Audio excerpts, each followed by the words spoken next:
이서준의 7년간의 삶은 친구인 거북이 뚜기와 함께였다. 작은 손으로 뚜기의 껍데기를 쓰다듬으며 소공어리는 것은 서준이 가장 좋아하는 시간이었다. 뚜기는 서준의 말 없는 친구이자 그의 작은 세상에서 가장 소중한 존재였다. 그러나 몇 달 전, 뚜기는 원인을 알 수 없는 기이한 병에 걸려 갑작스럽게 세상을 떠났다. 서준의 작은 마음은 슬픔으로 갈기갈기 찢어졌다. 집 뒤편의 작은 정원은 이제 뚜기의 무덤이 되었고, 하얀 돌비석과 그 위에 놓인 작은 꽃들이 녀석의 빈자리를 더욱 아프게 만들었다. 서준은 매일 아침 뚜기의 무덤을 찾아 그 앞에서 멍하니 앉아 있거나 작은 손으로 모래 장난을 치며 뚜기와의 추억을 되새겼다. 정원에는 퀴퀴한 흙냄새와 함께 알 수 없는 고요함만이 감돌았다. 서준의 부모님 최지수와 이강민은 아들의 슬픔을 안타까워했지만 뚜기의 죽음은 단순한 애완동물의 죽음이라고 생각할 뿐이었다. 뚜기는 생전에 유독 한 가지 행동에 집착하곤 했다. 정원 한 구석, 서준이 모래 장난을 치던 곳 근처였다. 뚜기는 그곳의 모래를 필사적으로 파헤쳤다. 녀석의 발톱은 모래에 쓸려 피가 맺히곤 했지만 녀석은 멈추지 않았다. 마치 모래 속에 감춰진 무언가를 찾아내려는 듯 광기 어린 집착을 보였다. 때로는 낡은 금속 조각이나 깨진 유리 조각을 파내기도 했지만 녀석은 그것들을 힐끗 보고는 다시 모래 속에 묻어버렸다. 서준은 뚜기가 단지 습관적으로 땅을 파는 것이라고 생각했다. 뚜기가 파헤치던 곳은 서준이 가장 좋아하던 놀이터의 한 구석이었다. 뚜기는 죽기 전 서준이 가장 아끼던 작은 조개 껍데기 모양의 목걸이를 늘 차고 다녔다. 그 목걸이는 뚜기를 처음 데려왔을 때 서준이 직접 만들어준 것이었다. 뚜기가 죽은 후 그 목걸이도 함께 사라졌다. 서준은 목걸이를 찾기 위해 뚜기의 무덤 주변을 아무리 뒤져도 찾을 수 없었다. 그것은 그의 마음속에 작은 미스터리로 남았다. 서준의 아버지 이강민은 마을에서 알아주는 고고학자였다. 그는 오래된 유물과 역사에 대한 해박한 지식을 가지고 있었지만 최근 들어 알 수 없는 이유로 연구를 중단하고 모든 것을 정리하는 듯했다. 이강민은 뚜기의 죽음이 단순한 병사가 아님을 막연히 짐작했지만 그는 아들의 슬픔을 더 깊게 만들까봐 자신의 의심을 드러내지 않았다. 어느 날 아침 서준은 평소처럼 뚜기의 무덤 앞에서 모래 장난을 치고 있었다. 작은 손으로 모래를 파헤치던 서준은 딱딱한 무언가에 손이 닿는 것을 느꼈다. 그는 조심스럽게 모래를 걷어냈다. 낡고 퀴퀴한 흙먼지 냄새와 함께 손바닥만한 작은 나무 상자 하나가 모습을 드러냈다. 상자는 흙으로 뒤덮여 있었고 낡은 나무에서 알 수 없는 싸늘한 기운이 풍겨왔다. 서준은 상자를 조심스럽게 꺼냈다. 상자는 흙으로 뒤덮여 있었고 낡은 나무에서 알 수 없는 싸늘한 기운이 풍겨왔다. 서준은 상자가 뚜기가 평소 파헤치던 곳에서 나왔다는 사실에 놀라움을 금치 못했다. 상자는 낡고 오래되어 보였지만 뚜기의 채취가 희미하게 남아있는 듯했다. 서준은 상자를 열어보려 했지만 상자는 굳게 닫혀 있었다. 서준은 뚜기가 죽기 전 마지막으로 했던 행동, 즉 모래를 파헤치던 모습과 이 나무 상자 사이에 어떤 관련이 있을지 꿈에도 생각하지 못했다. 그의 눈에는 그저 평범한 낡은 상자로만 보일 뿐이었다. 서준은 알지 못했다. 뚜기가 숨겨두었던 나무 상자 안에 그의 가족을 뒤흔들 끔찍한 진실이 숨겨져 있다는 것을. 서준의 손에 들린 낡은 나무 상자는 차가웠지만 그의 머릿속은 뜨겁게 달아올랐다. 뚜기가 죽음을 앞둔 순간 필사적으로 모래를 파헤쳐 숨겨놓은 이 상자는 단순한 우연일 리 없었다. 녀석의 간절했던 눈빛이 자꾸만 서준의 뇌리에서 떠나지 않았다. 나무 상자에서 풍기는 퀴퀴한 곰팡이 냄새와 함께 알 수 없는 불길한 기운이 서준의 신경을 곤두세웠다. 서준은 상자를 열어보려 애썼지만 상자는 굳게 잠겨 있었다. 그는 상자를 흔들어 보았지만 안에서는 어떤 금속성 물체가 부딪히는 소리만 희미하게 들릴 뿐이었다. 뚜기의 무덤 근처에서 발견된 이 상자가 녀석의 죽음과 관련이 있다면 그 안에는 분명 중요한 비밀이 숨겨져 있을 터였다. 그날 밤 서준은 잠 못 이루고 상자를 바라보았다. 그의 옆에는 상자를 뚫어줘라 응시하는 뚜기의 영정사진이 놓여 있었다. 서준은 뚜기가 살아생전 모래를 파헤치던 행동, 그리고 죽기 전 보였던 기이한 모습들을 다시 떠올렸다. 뚜기는 분명히 이 상자에 대해 무언가를 알고 있었다. 다음 날 아침, 서준은 부모님에게 나무 상자에 대해 이야기했다. 하지만 아버지는 아들의 불안감을 민호의 죽음에 대한 트라우마 때문이라고 생각할 뿐이었다. 아빠, 이강민은 서준아, 뚜기의 죽음은 안타깝지만 이제 그만 뚜기를 보내줘야 해. 그 상자는 단순한 옛날 물건일 거야. 라고 나지막이 말했다. 그의 목소리에는 아들의 슬픔을 더 이상 보고 싶지 않은 듯한 간절함이 담겨 있었다. 그러나 서준은 뚜기가 자신에게 이 상자를 보여준 이유가 있을 것이라고 확신했다. 그는 상자를 열 수 있는 방법을 찾아야 했다. 서준은 뚜기의 무덤 주변을 다시 찾아갔다. 뚜기가 모래를 파헤치던 곳, 그리고 그 위에 세워진 작은 돌비석. 서준은 뚜기가 죽기 전 마지막으로 힘겹게 기어가 몸을 숨겼던 곳을 떠올렸다. 그곳에는 희미하게 흙먼지가 쌓여 있었고 작은 돌멩이들이 흩어져 있었다. 서준은 그 돌멩이들을 치우다가 낡은 종이 쪽지 하나를 발견했다.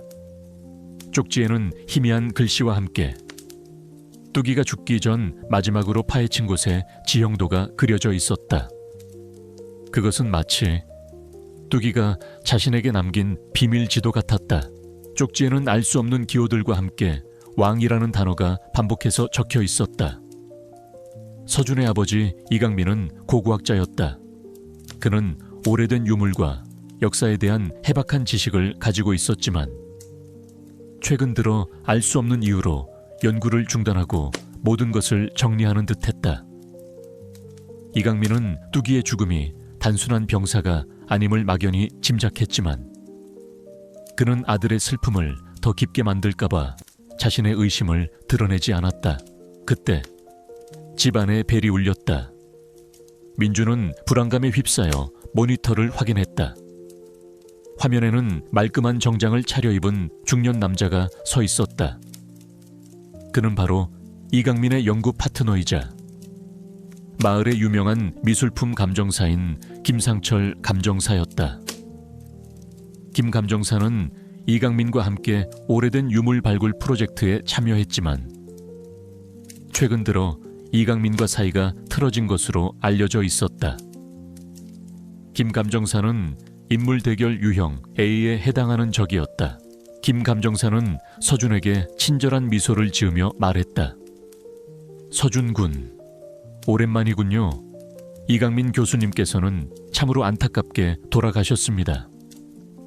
그분의 위대한 연구가 빛을 보지 못하고 사라지는 것이 저로서는 너무나 안타깝습니다.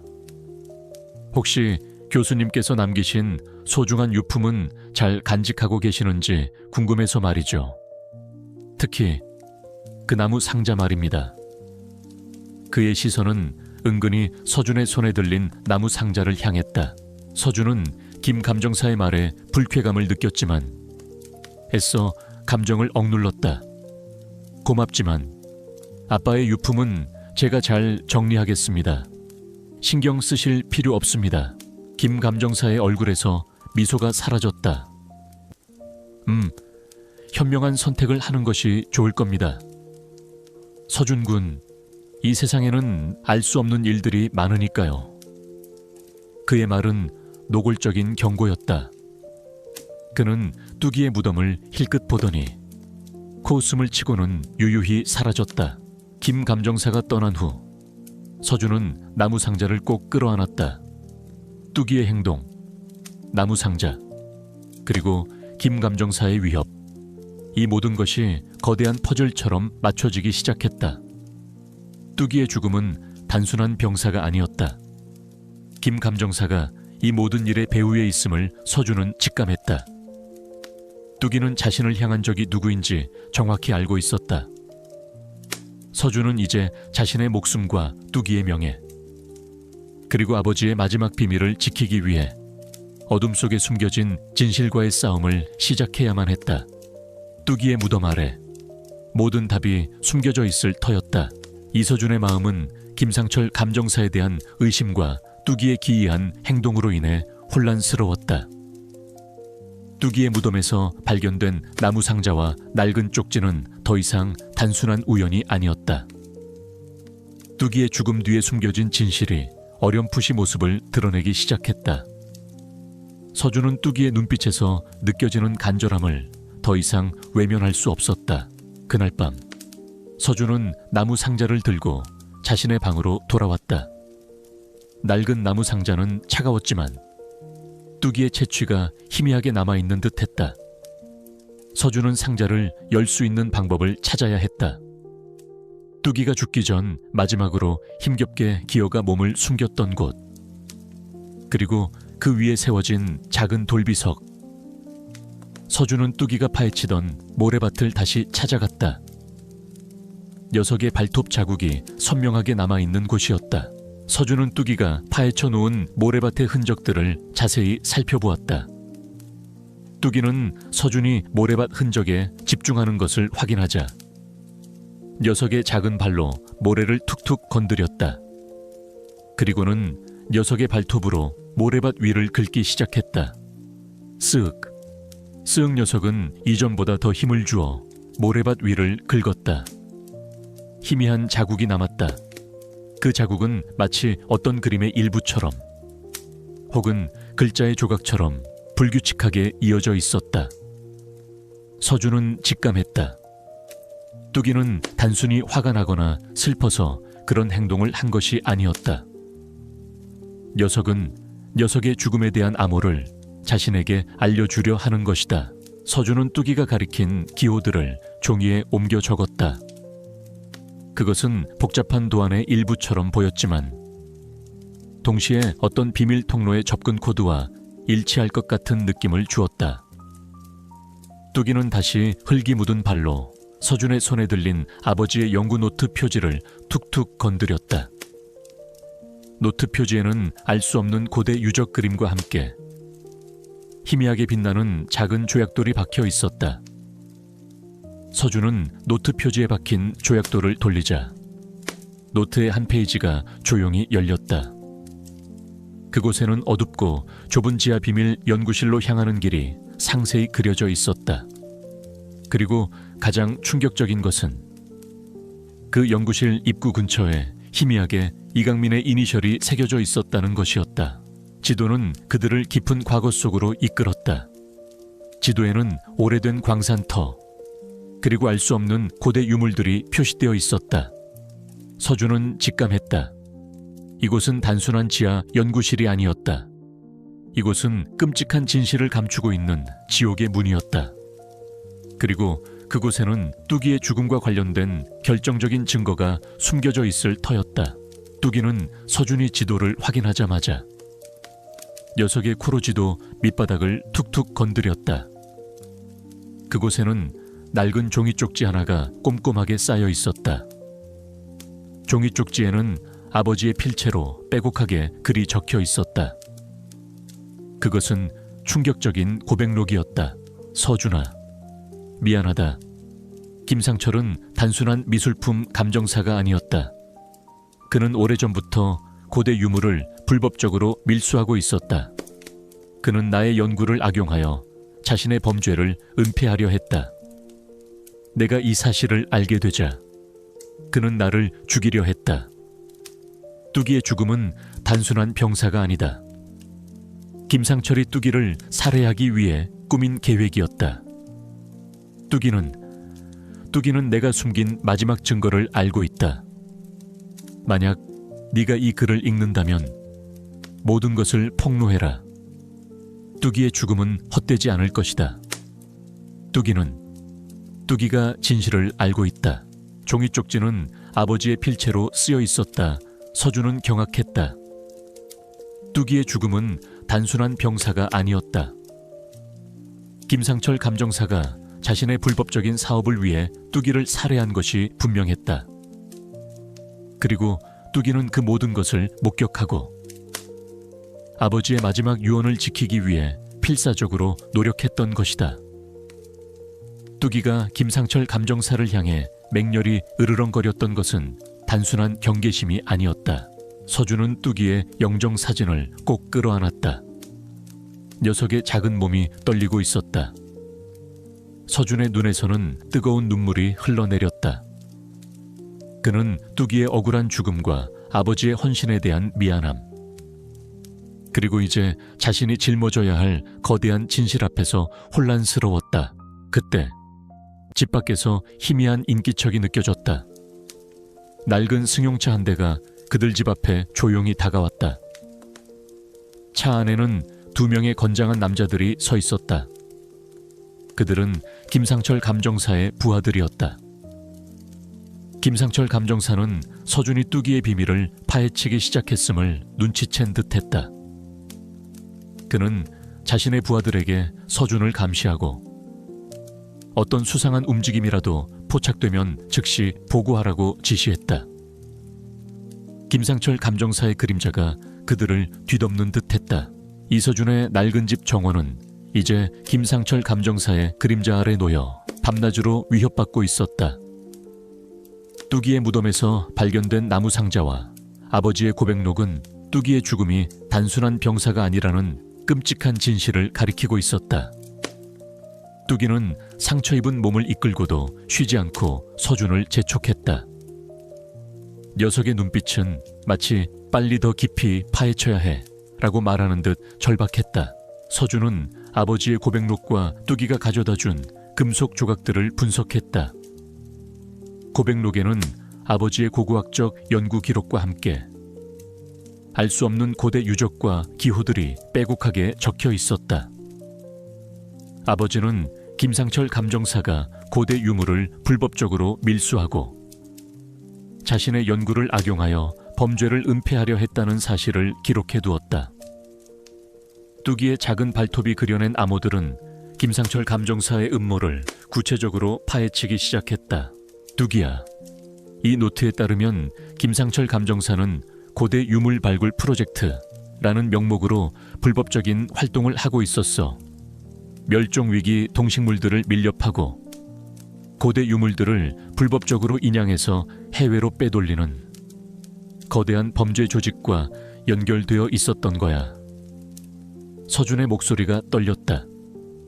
그는 김상철 감정사의 탐욕과 잔혹함에 경악했다. 뚜기는 그들 옆에 조용히 웅크리고 앉아 노트를 응시했다. 녀석은 노트에 그려진 고대 유적 그림의 특정 지점을 코로 툭툭 건드렸다. 그곳은 바로 뚜기의 무덤 근처 깊숙한 곳, 지도에도 희미하게 표시된 비밀 통로였다.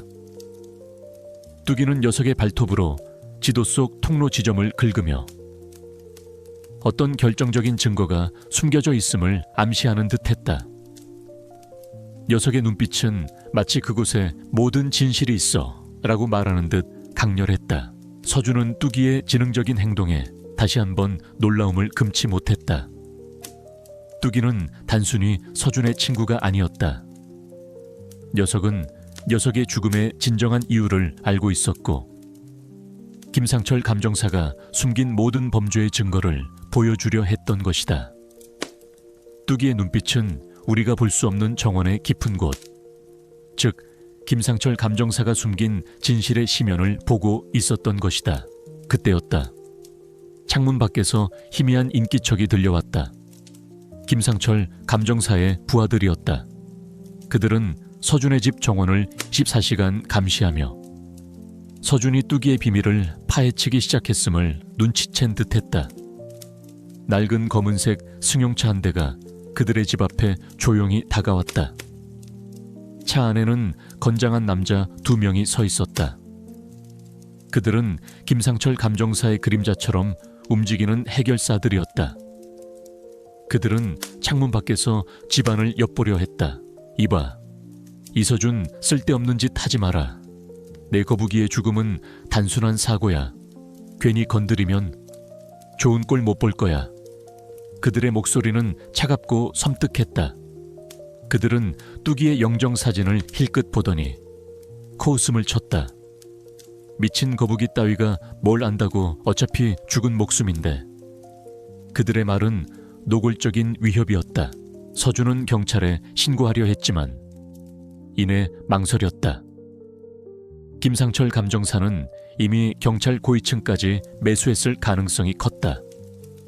그가 움직이는 순간 김상철 감정사는 모든 것을 은폐하고 증거를 파기할 터였다. 그는 이제 고립된 상황이었다.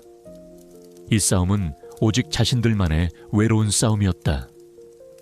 뚜기는 서준의 불안감을 감지한 듯 녀석의 작은 발로 그의 팔뚝에 난 희미한 상처를 툭툭 건드렸다. 녀석의 눈에서 희미한 빛이 번뜩였다. 마치 내가 그 모든 것을 봤어. 나를 믿어줘. 우리가 함께 싸워야 해. 라고 말하는 듯했다. 시간은 속절없이 흘렀다. 그들은 마침내 비밀 통로에 숨겨진 김상철 감정사의 비밀 아지트와 그곳에 숨겨진 불법 유물 밀수 및 살인에 대한 결정적인 증거를 파악하는 데 성공했다.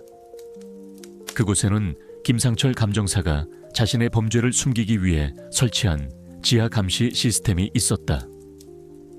이 시스템은 뚜기가 고대 유물 발굴 현장에서 우연히 김상철 감정사의 밀수 현장을 목격하자 그를 살해하고 그의 죽음을 조작했던 장치였다. 뚜기는 이 모든 것을 목격했고 자신의 특별한 감각으로 진실을 감지했던 것이다. 그리고 그들은 가장 충격적인 진실과 마주했다. 김상철 감정사는 오늘 밤 자정 이 시스템을 통해 마지막으로 불법 발굴한 유물들을 해외로 밀반출할 계획이었다. 그의 목표는 자신의 범죄를 완전히 숨기고 막대한 이익을 얻어 영원히 잠적하는 것이었다. 시간은 24시간도 채 남지 않았다. 그들이 나서지 않으면 뚜기의 억울함은 물론 수많은 귀중한 고대 유물들이 사라질 터였다. 그 순간 서준의 휴대폰으로 익명의 문자가 날아왔다. 발신자 번호는 알 수 없었다. 내 놈의 어리석은 짓은 이제 끝이야. 더 이상 파헤치려 들면 네 목숨뿐만 아니라 그 병든 거북이도 똑같은 운명을 맞이할 것이다. 자정 12시 비밀 통로에서 모든 것이 끝날 것이다. 너는 모래 속에서 죽을 것이다.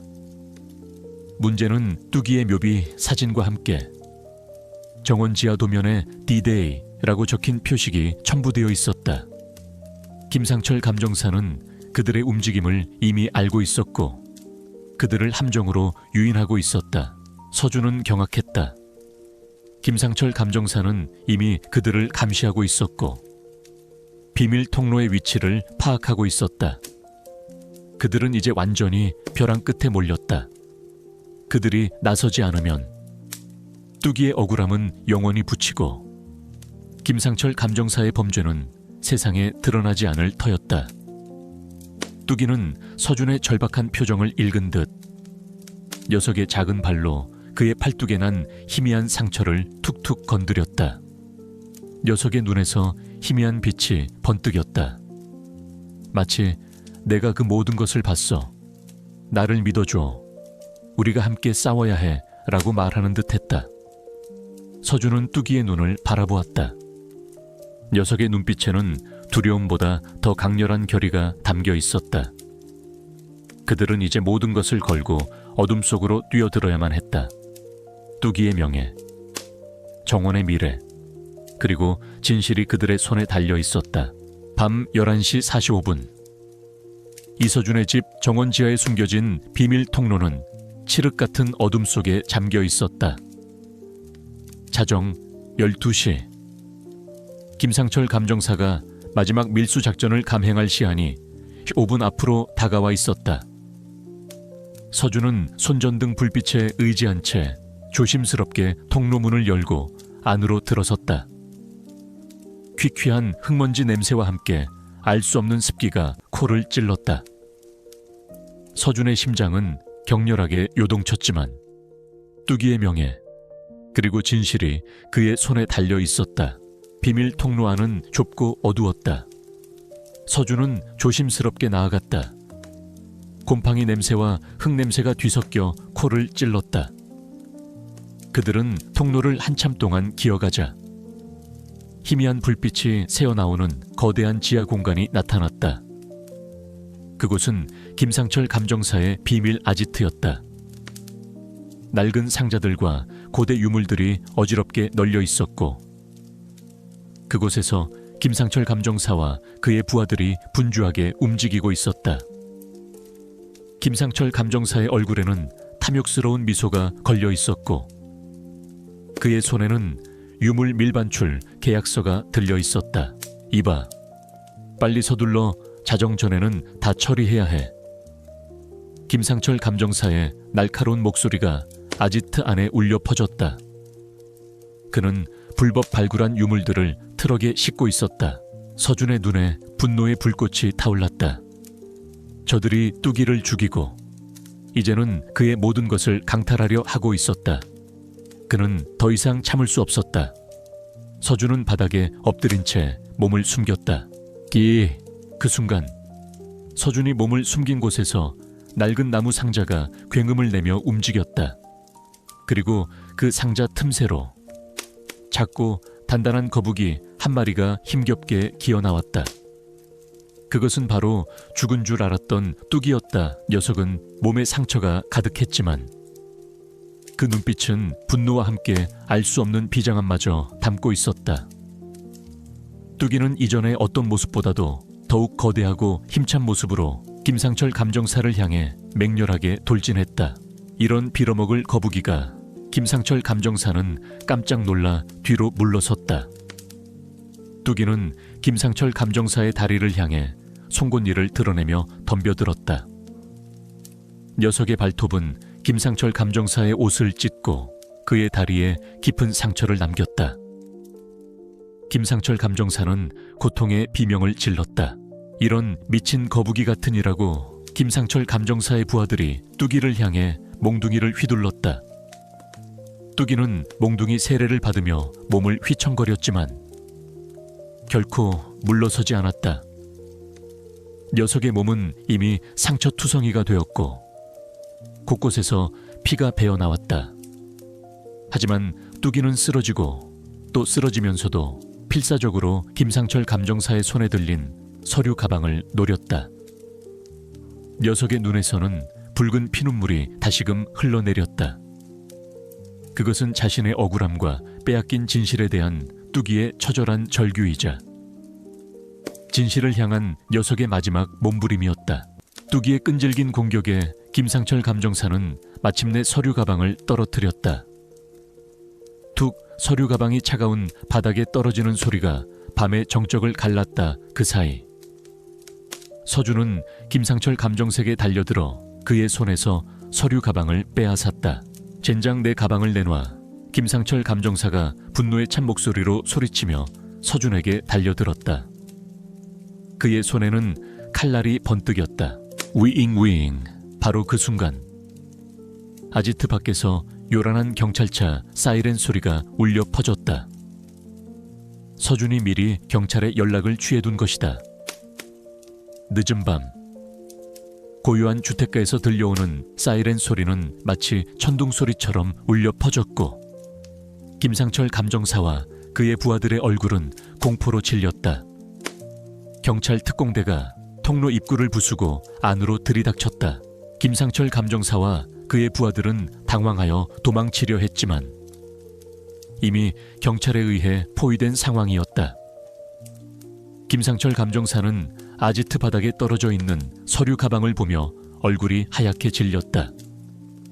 그는 필사적으로 발뺌하려 했지만 이미 모든 것이 끝난 뒤였다. 경찰은 김상철 감정사와 그의 부하들을 즉시 체포했다.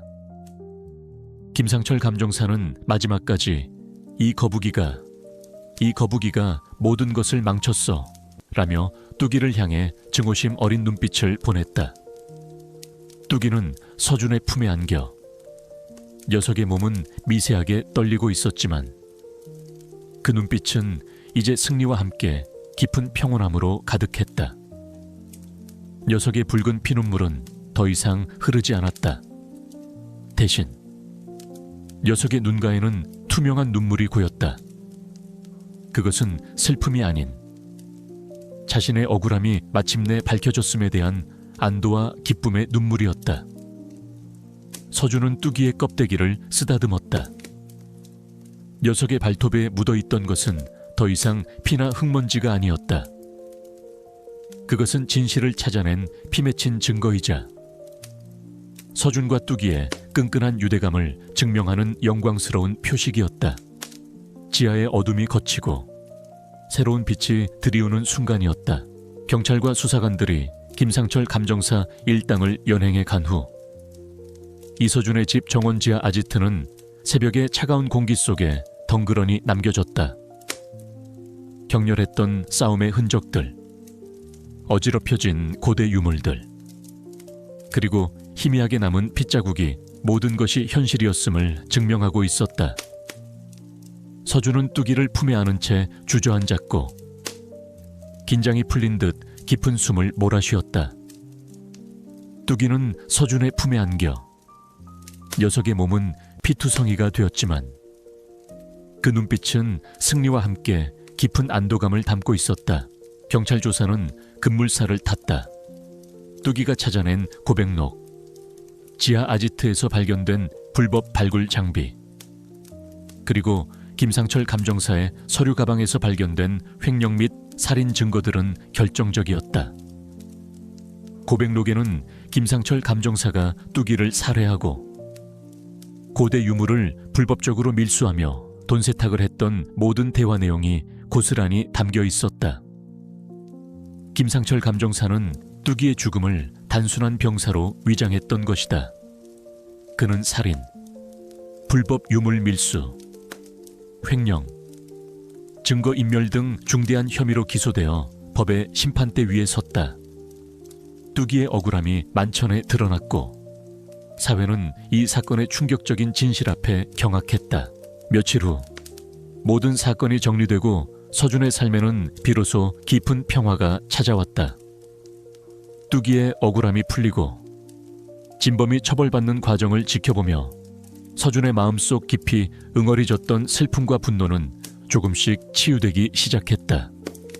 그는 더 이상 불안과 의심 속에 살지 않았다. 서준은 뚜기의 명예를 회복하고 김상철 감정사 일당에게서 환수된 불법 수익금과 보상금을 활용하여 뚜기의 빚 재단을 설립했다. 이 재단은 뚜기의 사례를 본보기 삼아 동물들이 고고학적 발견이나 범죄 수사에 기여할 수 있도록 돕는 담 동물 증인 지원 프로그램을 운영하는 데 주력했다. 또한 부당하게 재산을 잃거나 고통받는 이들을 위한 법률 및 심리 상담을 제공했다. 재단은 언론과 시민들의 큰 지지를 받으며 빠르게 성장해 나갔고 서준은 재단의 운영에 직접 참여하며 자신의 경험과 뚜기의 희생을 바탕으로 많은 이들에게 희망을 주었다. 이강민 교수 또한 이 사건을 통해 탁월한 고고학적 지식과 뛰어난 통찰력을 인정받아 명문대학의 교수로 임용되었다. 그는 뚜기의 빛 재단의 학술 고문으로 활동하며 고대 유물 발굴 및 보존 연구를 이끌었다. 그의 연구실 벽에는 뚜기가 가져왔던 고백록 사본과 녀석의 긁힌 자국이 나란히 놓여 있었다. 뚜기는 최고의 수의사에게 치료를 받고 건강을 완전히 회복했다. 녀석의 몸에 난 상처와 김상철 감정색에 물린 다리의 상처는 이제 자신의 억울함을 밝혀낸 영광스러운 증표가 되었다. 뚜기는 더 이상 붉은 피눈물을 흘리지 않았다. 녀석의 눈빛은 이전의 절박함이나 광기 대신 깊은 평온함과 사랑으로 가득했다. 밤이 되면 녀석은 서준의 침대 발치에 조용히 웅크리고 잠들었고, 서준은 뚜기의 규칙적인 숨소리를 들으며 비로소 편안한 잠에 들 수 있었다. 뚜기는 서준의 가장 든든한 동반자이자 삶의 마지막 퍼즐 조각이었다. 서준은 이제 뚜기가 자신을 물고 모래를 파헤쳤던 이유를 완벽하게 이해했다. 녀석은 그를 해치려 한 것이 아니라 피맺힌 사랑과 절박함으로 녀석의 비밀을 알려주고 그에게 위험을 경고했던 것이다. 뚜기의 붉은 피눈물은 단순한 슬픔의 표현이 아니었다. 그것은 녀석의 억울함을 외치는 처절한 절규이자 서준을 향한 필사적인 믿음과 사랑의 증표였다. 서준은 뚜기와의 깊어진 유대감 속에서 잃어버렸던 삶의 의미를 되찾고 새로운 희망을 품게 되었다. 그들은 이제 단순한 주인과 거북이가 아니었다. 그들은 서로의 삶을 구원한 진정한 동반자이자 가족이었다.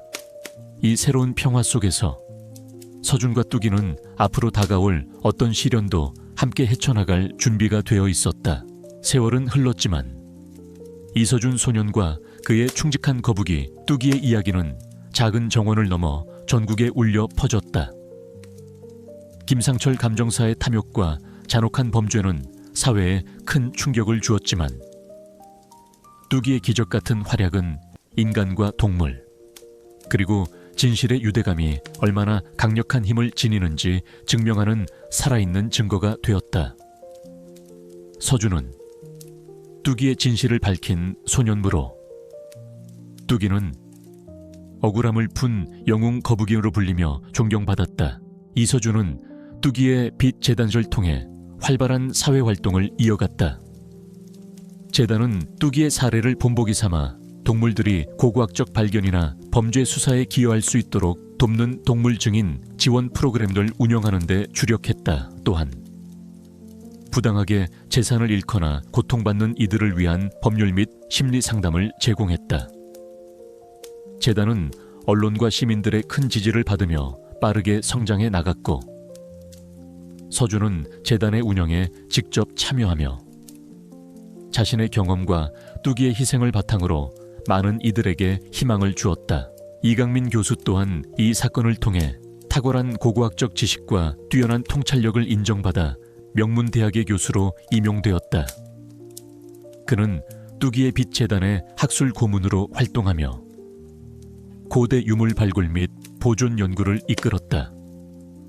그의 연구실 벽에는 뚜기가 가져왔던 고백록 사본과 녀석의 긁힌 자국이 나란히 놓여 있었다. 그는 이제 뚜기가 단순한 애완동물이 아닌 과거의 비밀을 지키고 진실을 밝히는데 결정적인 역할을 한 특별한 존재임을 인정하고 존경했다. 뚜기는 서준의 곁에서 평화롭고 행복한 노년을 보냈다. 녀석은 재단의 상징이자 살아있는 희망의 증표가 되었다. 뚜기는 정원과 재단 방문객들의 사랑을 한몸에 받으며 마치 자신만의 임무를 완수하고 편안하게 쉬는 듯 보였다. 서준은 매일 아침 뚜기의 등껍데기를 쓰다듬으며 속삭였다. 뚜기야, 내 덕분에 모든 진실이 밝혀졌어. 네가 없었다면 나는 평생 아무것도 몰랐을 거야. 정말 고맙다. 뚜기는 서준의 손에 머리를 비비며 작게 꾸물거렸다. 녀석의 눈빛은 이전의 절박함이나 광기 대신 깊은 평온함과 만족감으로 가득했다. 매년 봄, 재단은 서준의 집 정원에서 뚜기의 모래밭 축제를 개최했다. 이 축제는 뚜기의 용기와 헌신을 기리고 동물 보호의 중요성을 알리며 부당하게 고통받는 이들에게 희망을 전하는 뜻깊은 행사였다. 축제날이면 전국 각지에서 수많은 사람들이 정원을 찾아와 서준과 뚜기의 이야기를 듣고 희망을 나누었다. 서준은 축제에서 직접 연설하며 자신의 파란만장했던 삶과 뚜기가 가져다준 기적에 대해 이야기했다. 세월이 흘러 뚜기는 서준의 곁에서 조용히 숨을 거두었다. 녀석이 세상을 떠난 날, 서준은 뚜기를 녀석이 그토록 파헤쳤던 모래밭, 그리고 녀석의 작은 발톱이 마지막으로 흔적을 남겼던 바로 그곳에 정성껏 묻어주었다. 그곳에는 뚜기가 가져왔던 나무 상자와 아버지의 고백록 사본, 그리고 모래밭에서 진실을 밝힌 영원한 수호 거북이라는 글이 새겨진 작은 묘비가 세워졌다. 묘비 옆에는 서준이 직접 심은 작은 꽃나무 한 그루가 뚜기의 헌신을 기리듯 굳건히 서 있었다. 이서준은 이제 어엿한 청년이 되어 더 이상 정기적으로 재단을 운영하지는 않았지만 여전히 뚜기의 빛 재단에 정신적인 지주이자 멘토로서 많은 사람들에게 영감을 주었다. 그는 매일 아침 뚜기의 묘지를 찾아 녀석에게 이야기를 들려주었다.